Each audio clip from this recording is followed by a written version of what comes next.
সুপ্রিয় দর্শক, এবার সরকারি কর্মচারীদের ন্যায্য অধিকার ডিএ নিয়ে একেবারে চাঞ্চল্যকর তথ্য ফাঁস, আর তাতেই অস্বস্তিতে পড়েছে রাজ্য সরকার এবং বাংলার মুখ্যমন্ত্রী মমতা ব্যানার্জি।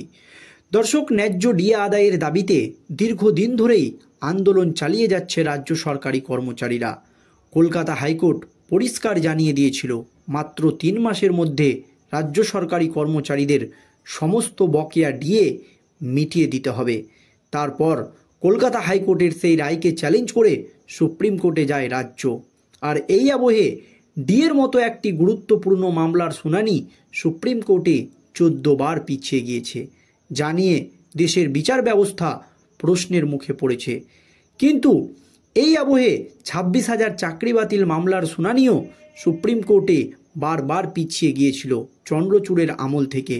ইতিমধ্যেই সেই মামলার নিষ্পত্তি হয়েছে, আর এবার ডিএ মামলা শুধু সময়ের অপেক্ষা বলেই মনে করছে বিশেষজ্ঞ মহল। কারণ 25শে মার্চ রয়েছে ডিএ মামলার শুনানি, আর এবার ডিএ মামলা নিয়ে একেবারে চাঞ্চল্যকর তথ্য ফাঁস, আর তাতেই চরম অস্বস্তিতে পড়েছে রাজ্য সরকার এবং বাংলার মুখ্যমন্ত্রী মমতা ব্যানার্জি। প্রত্যেক বছর রাজ্যের বাজেট নিয়ে বহু মানুষের আশা প্রত্যাশা জড়িয়ে থাকে, এবারও তার ব্যতিক্রম নয়। 2023 সালের পর 2024 সালে সামান্য হলেও বাড়ানো হয়েছে রাজ্য সরকারি কর্মচারীদের মহার্ঘ ভাতা। এবছরেও তার ব্যতিক্রম হবে না বলেই আশাবাদী রাজ্য সরকারি কর্মচারীরা।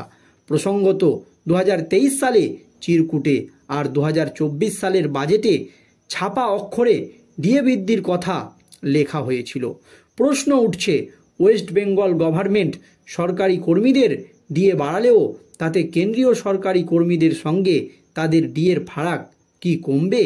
জানা যাচ্ছে হয়তো সাময়িকভাবে ফারাকটা কিছুটা কমবে, তবে তা হবে ক্ষণস্থায়ী।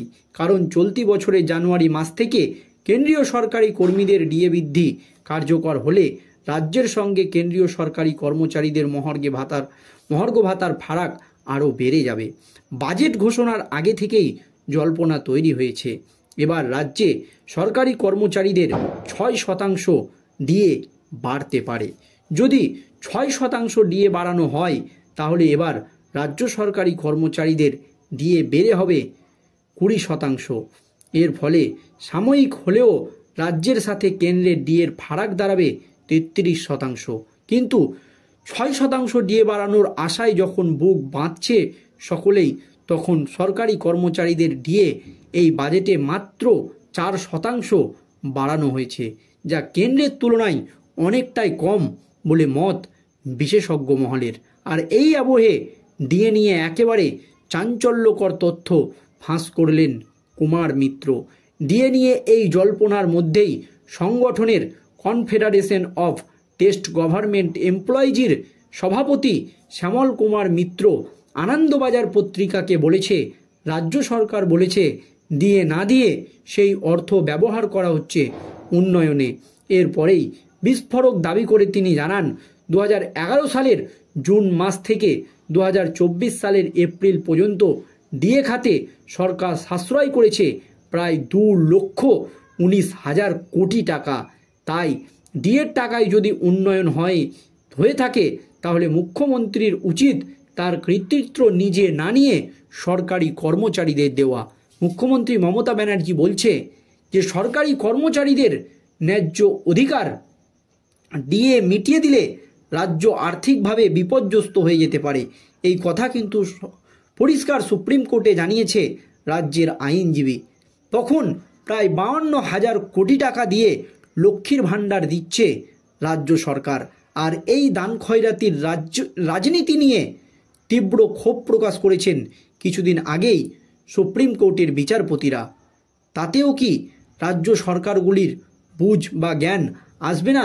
কারণ ডিএ নিয়ে জল্পনার মধ্যেই কনফেডারেশন অফ টেস্ট গভর্নমেন্ট এমপ্লয়িজের সভাপতি শ্যামল কুমার মিত্র যে কথা বলেছেন, তাতে কিন্তু রাজ্য সরকারের লজ্জা হওয়া উচিত বলেই মনে করছে রাজ্য সরকারি কর্মচারীরা। কারণ রাজ্য সরকার বলছে ডিএ না দিয়ে সেই অর্থ ব্যবহার করা হচ্ছে উন্নয়নে।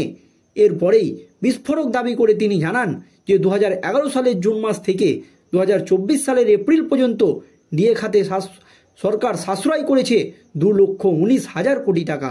তাই এই ডিএর টাকায় যদি উন্নয়ন হয়ে থাকে তাহলে মুখ্যমন্ত্রীর উচিত নয় যে তার কৃতিত্ব তিনি নিজে না নিয়ে সরকারি কর্মচারীদেরকে দেওয়া। এমনই প্রশ্ন কিন্তু সরকারি কর্মচারীরা তুলে দিয়েছে। উল্লেখ্য, কেন্দ্রীয় সরকারি কর্মীদের নিয়ম করে বছরে 2 বার ডিএ বাড়ে, তবে বাংলায় কবে ডিএ বাড়বে তার কোনো নির্দিষ্ট সময়কাল নেই। কখনো বড়দিনের অনুষ্ঠানে তা বাড়ে, তো কখনো বাজেটের চিরকুটে বাড়ে। যদিও গত বছর অর্থাৎ 2026-এর বড়দিনে ডিএ সংক্রান্ত ঘোষণা করেনি মুখ্যমন্ত্রী মমতা বন্দ্যোপাধ্যায়। বর্তমানে 14% হারে ডিএ পাচ্ছে রাজ্য সরকারি কর্মচারীরা। অন্যদিকে কেন্দ্রীয় সরকারি কর্মীদের ডিএ বেড়ে হয়েছে 53%। আগামী দিনে কেন্দ্রীয় কর্মীদের সঙ্গে রাজ্যের ডিএর ফারাক আরও বাড়বে বলে মত বিশেষজ্ঞ মহলের। এইদিকে ডিএ আন্দোলনকারীদের দাবি তাদের প্রাপ্য আরও 39% ডিএ দিতে হবে রাজ্যকে। যদিও মুখ্যমন্ত্রী মমতা বন্দ্যোপাধ্যায়ের সরকার নিজের অবস্থানেই অনড় থেকে কেন্দ্রীয় হারে ডিএ না দেওয়ার সিদ্ধান্ত নিয়েছে, কিন্তু আজ যে প্রশ্নটা গোটা রাজ্য রাজনীতিতে উঠে গিয়েছে তাতে কিন্তু অস্বস্তিতে পড়েছে রাজ্য সরকার। কারণ ডিএ নিয়ে জল্পনার যখন চরমে উঠেছে তখন কনফেডারেশন অফ স্টেট গভর্নমেন্ট এমপ্লয়িজের সভাপতি শ্যামল কুমার মিত্র যে তথ্যটা ফাঁস করেছেন তাতে কিন্তু চরম অস্বস্তিতে পড়েছে রাজ্য সরকার। কারণ ডিএ না দিয়ে সেই অর্থ ব্যবহার করছে উন্নয়নে, এই কথা বলছে রাজ্য। এরপরেই বিস্ফোরক দাবি করে তিনি জানান 2011 সালের জুন মাস থেকে 2024 সালের এপ্রিল পর্যন্ত ডিএ খাতে সরকারের সাশ্রয় হয়েছে প্রায় 2,19,000 কোটি টাকা।